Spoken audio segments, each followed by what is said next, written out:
All right, so welcome to another video of the Target Individual Program, Target Individual Experience. And I just came out of my house and you see the FedEx truck here, and I'm gonna tell you why they're doing this. Because I did a video about how I ordered, sneakers for the kids for school, and since Thursday, my package has been in New Jersey, right? Kearney, New Jersey, and I'm gonna do a video on that. I'll show you guys the tracking information. Okay, one was supposed to be delivered Friday, the other one yesterday. All right, but they have not had any updates in terms of the package. So it wasn't delivered Friday, and it wasn't delivered yesterday. So what happened now? I step out of my house, my apartment building. Guess what? FedEx truck outside. All right. So you understand how coordinated these people are, and how they have infiltrated every aspect of society, every workplace. Okay. And you hear how they you see how they operate, right? That's what I want. I want you guys to understand that this is how they operate. So again, this morning, when I woke up, not this morning, I woke up around after 12, and I got my phone and I went to get one of my earbuds, and I opened up the case. Here's the number 32, KJB 5332, right? Yeah. Again, it's not coincidence. So anyway, I was supposed to get up early, but I was up at night doing homework, up late doing homework last night. And Pam wanted to go do grocery shopping, so I told her I would come over early, but I ended up overslept. She didn't even think to call me, right? She didn't call me. She didn't say, hey, Nigel might be oversleep, let me give him a call, right? No, she was on my tail yesterday about coming early, so she didn't call me. So I called her, and I was like, you been up for a while? She's like, yeah. So I was like, you couldn't call and wake me up? She didn't say anything. She was like, I'll see you when you get here. And you hear the sirens, right? So anyway, back to what I was saying with my sister now. So one of my earbuds was missing. Now I know I put it in my charger last night because I do it routinely. Okay, and see, he's wearing all black. Look at this woman again. Using the woman in the wheelchair to target me. As soon as she see me, she turns her wheelchair to go into the building. All right. So one of my earbuds was missing. So I was like, okay, this is the game that they want to play, and I know it's my sister that took it. So I had another earbud, another pair of earbuds that I took out, and I put both of them in my ears, and I went into the kitchen. Oh, you know what? I'm missing. I keep forgetting these things. So when I got up, after I found out my earbuds was missing, I got up in my bedroom to go into the kitchen, and she was she was sitting down. Look, right? So she was sitting down, facing the hallway, which I thought was really, really odd. And as I exit out my room and I turn to go because I have to make a left, and the kitchen is there, and the bathroom is on the right hand side, but I still got to make a left to go into the bathroom. So when she sees me, she reaches underneath the table and pull out this Fanta soda case, right? It's the 12-pack, what have you. And, it's the color, right? So the Fantas, the 12-pack of case of Fantas is orange and blue, right? So the box is orange with the Fanta,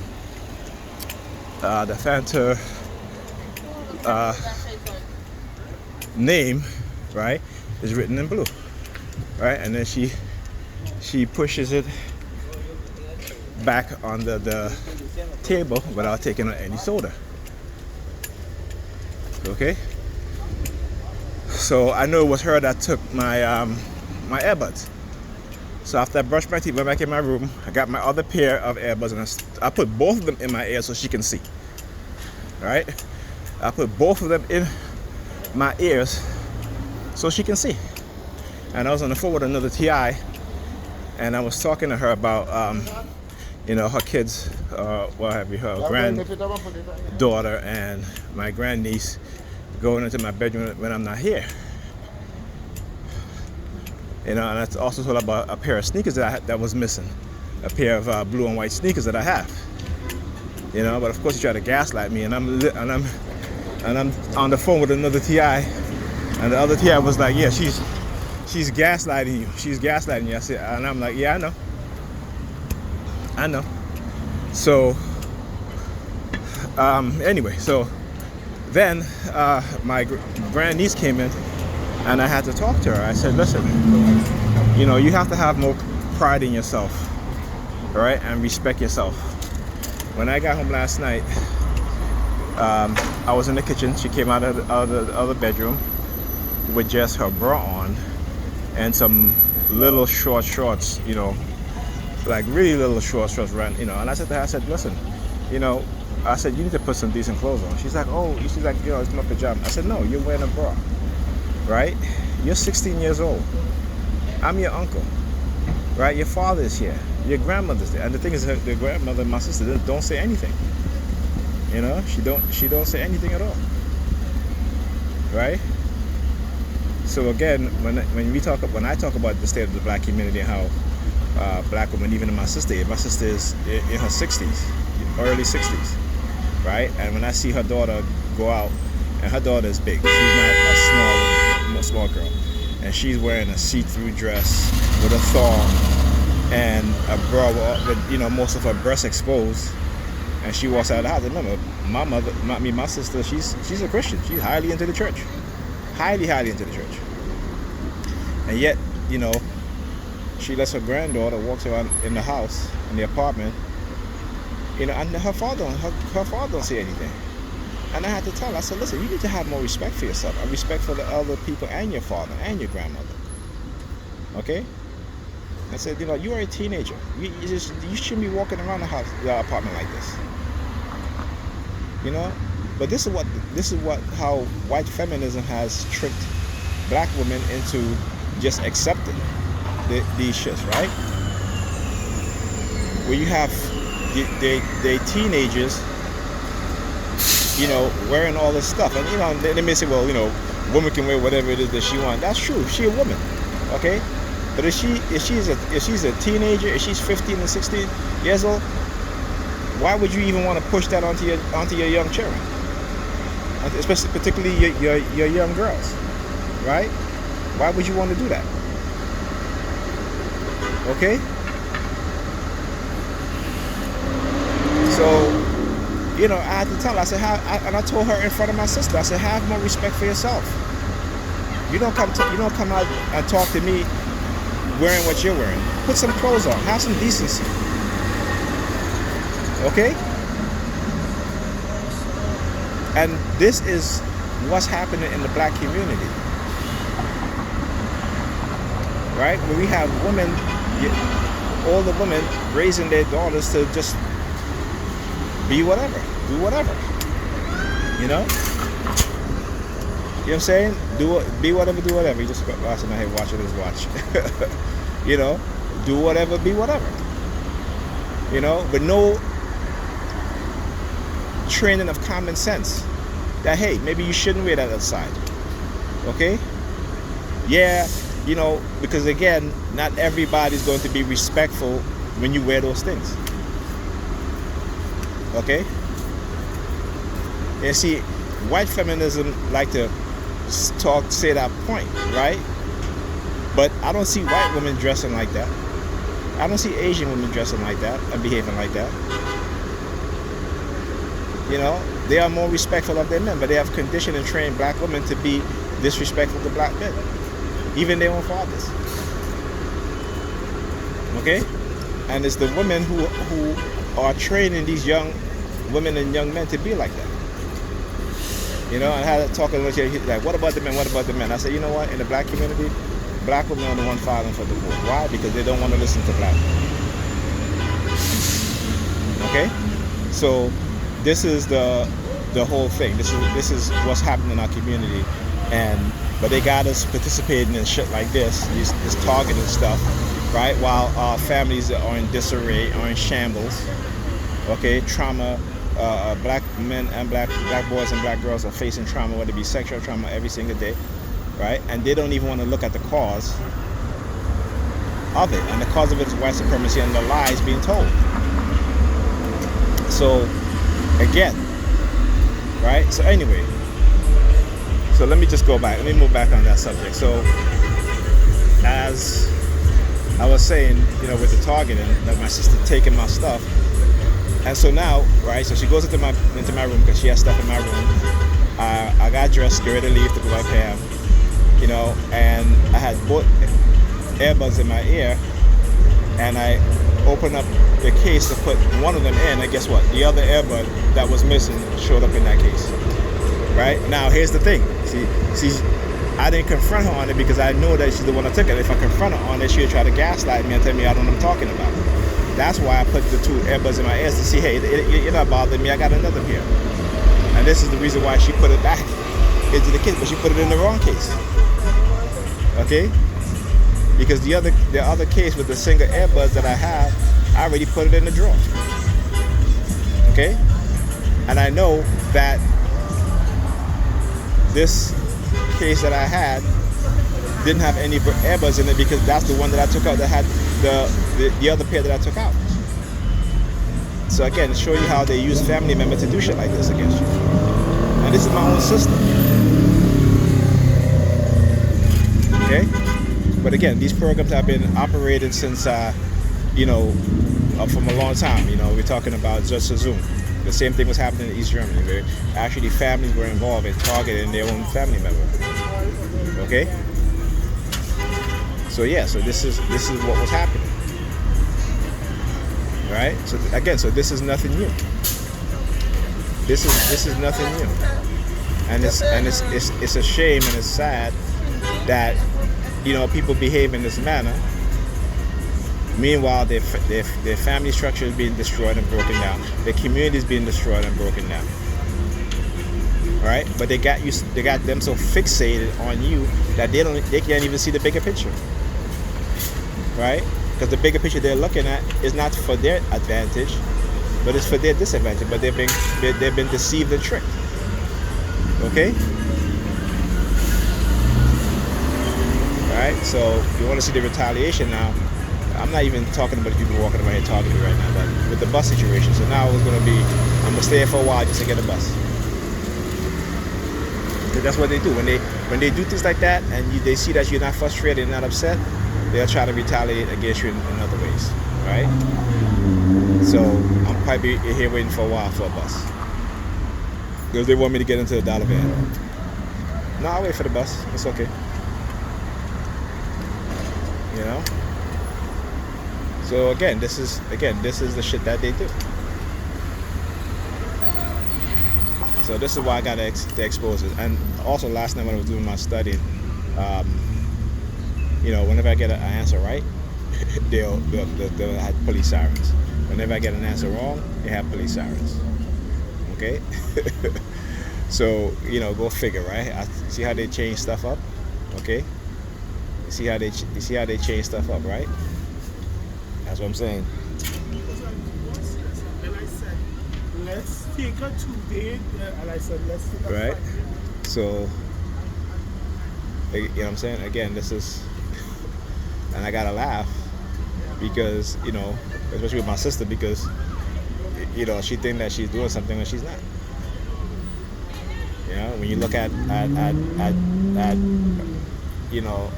our family structure, how it's been broken, it's ridiculous. And religion has a big part of it. Religion, I'll say religion is the curse of the black community. Black people don't want to see it. Because they don't want to let this white Jesus go, even if it's black. They don't want to let Jesus go. Period. They claim to Jesus as if they were, holding on to a raft in the ocean for life. Because without Jesus, they'll drown. You know? But even with Jesus, they're still drowning, but they don't even see it. Okay? They don't even see it. Right? So, yeah. I have to tell you, right?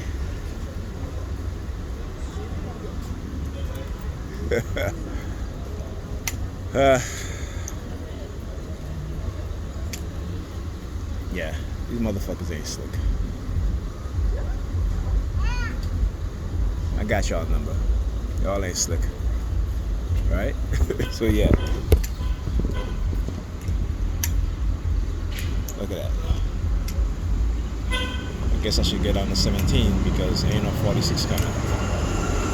You know, and when they do stuff like this, it's because that's what they want to do. So I guess I gotta let me walk up and see if there's another 17 up there. Because this 46 is, you know. But again, this is their retaliation. Right? This is their retaliation. Okay? That's what it is. This is their retaliation. That's all. But like I said, their mentality is that of children. Okay? And this is why a lot of black women have the mentality of children. They behave like little girls.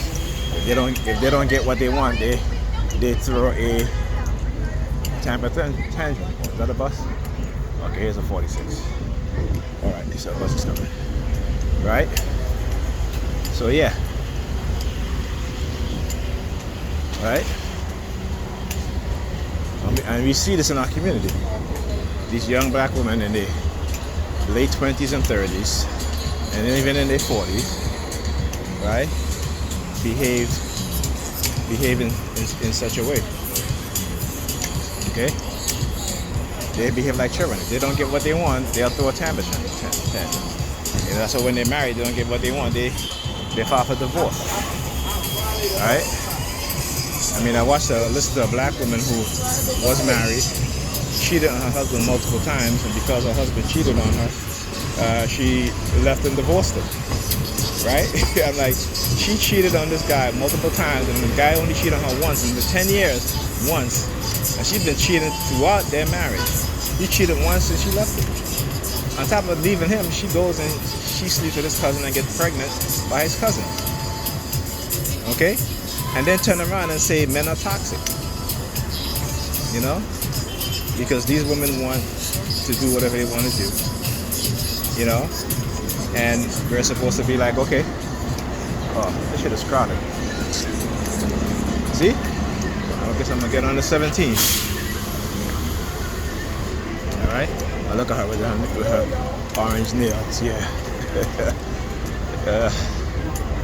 People are so funny. Trying to do the palm fixation drill. Right? So yeah. Anyway, I've had enough of these idiotic people, man. Yeah, so, and again, but this is the majority of black women. And it's sad, you know, and I'm only speaking because I'm a black man and, you know, I'm speaking about my community, you know. But guess what? It's going to spill over to other communities, into the white community, as it always does when it comes to any other thing. It's just like drugs, you know, they introduce it to the black community, they get millions of black people hooked on drugs, and guess what? Then they end up spilling over to the white community. And the type of condition that they've done to us as a people is going to spill over into their community. You know? So, yeah, we will see.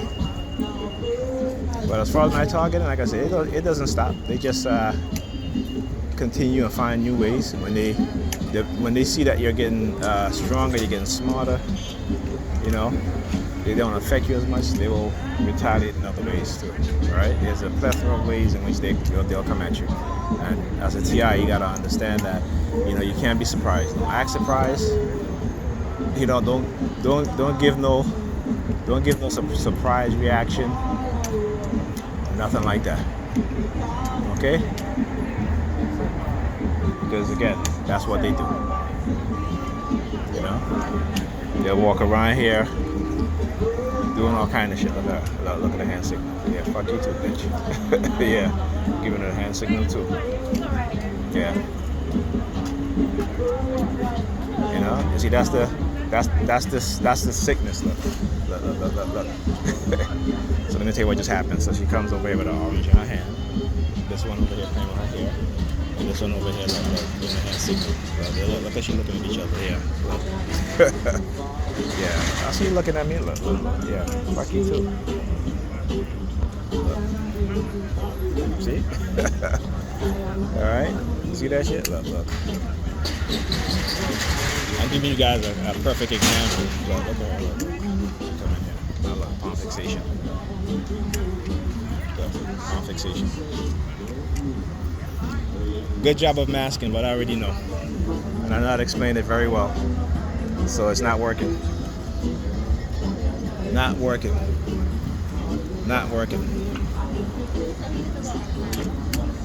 Alright? Alright, so I'll see you guys in the next video.